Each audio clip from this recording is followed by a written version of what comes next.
On this episode of Path to Performance, presented by Castrol EDGE. A car with this amount of horsepower, I think it's a must to add a full roll cage. I always like to see things be farther along, but when it gets here, we'll put a crew of guys on it, we'll get it banged out. The field's getting stronger and stronger as the year moves along. Does it scare me? No, not really. I would say our car is the ultimate performance car. This year, we're taking you inside the garages of 4 of the best builders as they bring their cars to life. One of them could take home the Barrett-Jackson Cup. This is the Path to Performance, presented by Castrol EDGE.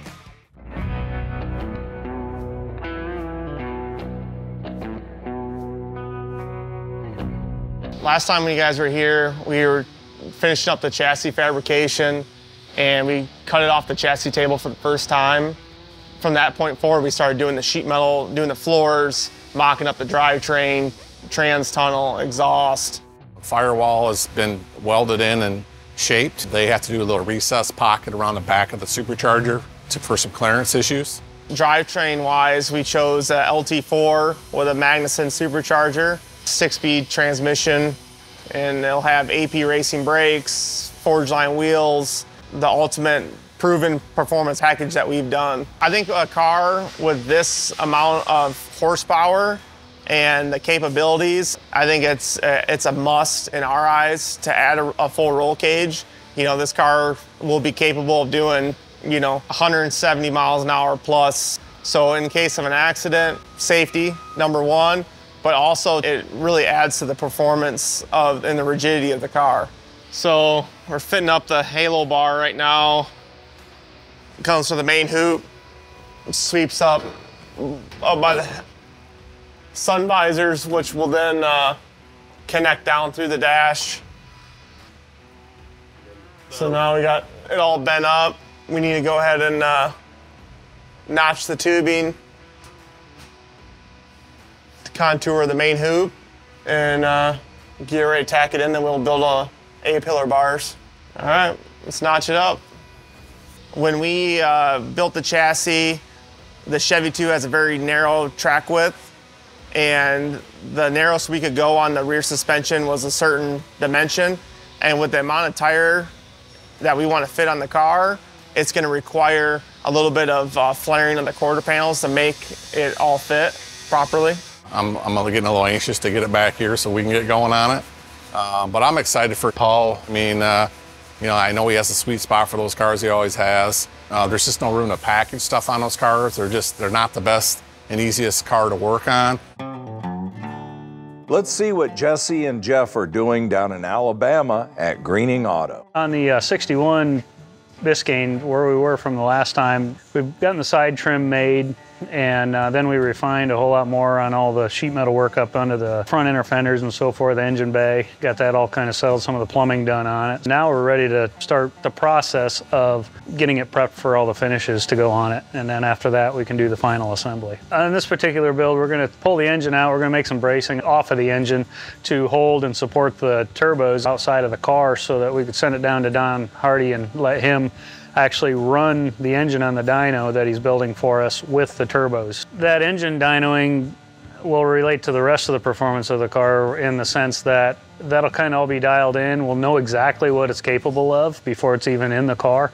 And so that'll help us tune and adjust whatever we need to behind all of it, to get some really good performance out of the thing while driving it. We're hoping the performance on this darn thing's pretty strong, so around 600 to 800 horsepower is what we're looking for. But I know the performance is going to probably outshine some of those supercharged LT4 motors. So let's hope these twin turbos will do their job and push this big old car past the other boys. The particular wheels that we have designed are a set of wheels that Eric Brockmeyer and I kind of come up with. We plunged through the internet a little bit looking at old late 50s concept cars. I think once the paint work is all done on them and the detail work on them, it's going to be probably one of my favorites. It's a pretty cool looking wheel. Take a look at what Paul and Dutch Boys are doing to get the performance to the ground on the Nova. See how it fits, Rob. Nice recess in the firewall.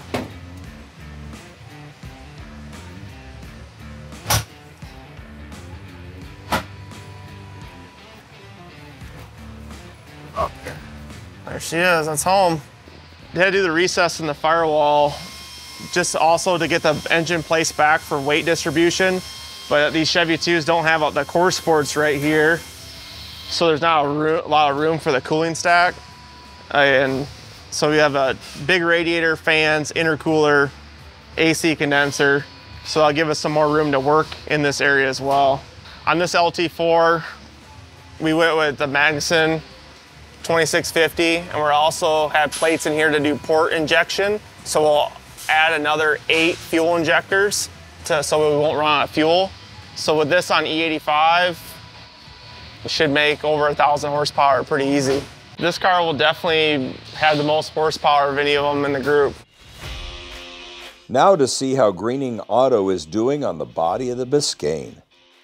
One of the next steps is going to be blowing the car all apart, getting it down to its bare bone pieces, so forth. All the metal is bare. What we'll do with that is we'll prep that metal. We'll clean the oil that we have on it to keep it from rusting while in bare metal here, and then we'll sand the part, and then we will put a chemical etch on it that we're using. It's just a black primer that actually seals the metal, and then we can start doing any filler work or primer work on top of that. On this particular setup, we're doing twin turbos over a single turbo application, and really and truly the only reason in this one is aesthetics for us. So, I mean, we're gonna get power out of it. I love the symmetry that's being done in the engine bay and the way we've got it laid out, and they're amazingly built, and the performance that we get out of those things are incredible.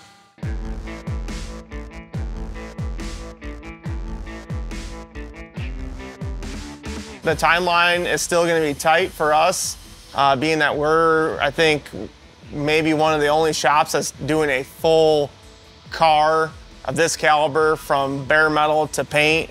I always like to see things be farther along. You know, I think they do have, you know, a few months worth of work, of fab work yet, maybe a little longer. In regards to the timeline of the car, of us completing it, we're not as comfortable if I was a couple months ago, but that's okay, that's normal. I think of the cars that are being built in the group, I would say our car is the ultimate performance car. The field's getting stronger and stronger as the year moves along. I mean, you can still compete against those cars for sure. We've been fortunate enough to win a few times, but it's at the end of the day, you just bring what you got and do the best you can and enjoy it.